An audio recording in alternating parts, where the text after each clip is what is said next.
लगाए। इसी के साथ खंडवा सांसद नंद कुमार सिंह चौहान के निधन पर शोक व्यक्त करते हुए कहा कि नंदू भैया के जाने से जो शून्य पैदा हुआ है मध्य प्रदेश के सार्वजनिक के जीवन में तथा भाजपा के जीवन में तथा कार्यकर्ता के नाते मेरे भी जीवन में, वो शून्य कभी भरा नहीं जाएगा। नंदू भैया जैसा कोई नहीं, वो सेवा की, समर्पण की एक अलग शख्सियत थे। राहुल गांधी पर निशाना साधते हुए मुख्यमंत्री शिवराज ने कहा कि राहुल जी में दिक्कत यही है कि वो बहुत वर्षों बाद सोचते हैं। जब 1975 में इंदिरा गांधी ने इमरजेंसी लगाई थी तब हम बच्चे थे तथा हम भी जेल गए थे।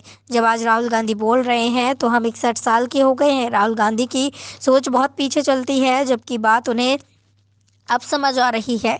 हालांकि देर आए दुरुस्त आए, लेकिन उन्हें सोचना चाहिए कि वो जो आज कह रहे हैं उन्हें अब कई वर्षों बाद लगेगा कि वो गलती कर रहे थे, तब उन्हें फिर गलती की माफ़ी मांगनी पड़ेगी। उनकी ट्यूबलाइट देर से जलती है।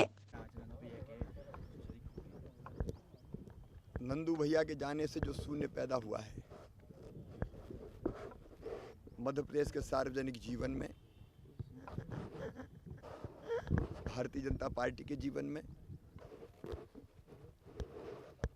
और एक कार्यकर्ता के नाते मेरे भी निजी जीवन में,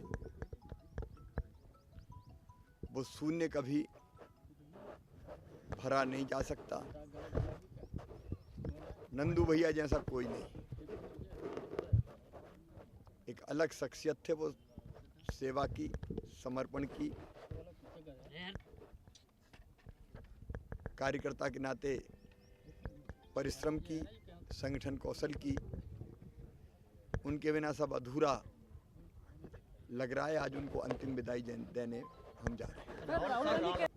दिक्कत यही है राहुल जी में कि वो बहुत वर्षों बाद 1975 में इमरजेंसी लगी थी, हम भी जेल, हम बच्चे थे जब हम जेल गए थे, और आज जब राहुल गांधी बोल रहे हैं तो हम 61 साल के हो गए। अब इतने पीछे उनका सोच चलता है, तब की बात उन्हें लग रही कि अब गलती थी। हालांकि देर आए दुरुस्त आए, लेकिन अब वो ये भी सोच लें कि वो जो आज कह रहे हैं वो उनको कई वर्षों के बाद लगेगा कि वो गलती कर रहे थे, और तब फिर उनको गलती की माफ़ी मांगनी पड़ेगी। चाहे वो सरकार, केंद्र सरकार के बारे में कह रहे हों, प्रधानमंत्री जी के बारे में जिस ढंग की बेहूदी टिप्पणियाँ वो कर देते हैं, एक दिन उनको पता नहीं कब ट्यूबलाइट जलती है, कब उनको पता चलता है कि गलत था, लेकिन फिर उनको गलती लगेगी।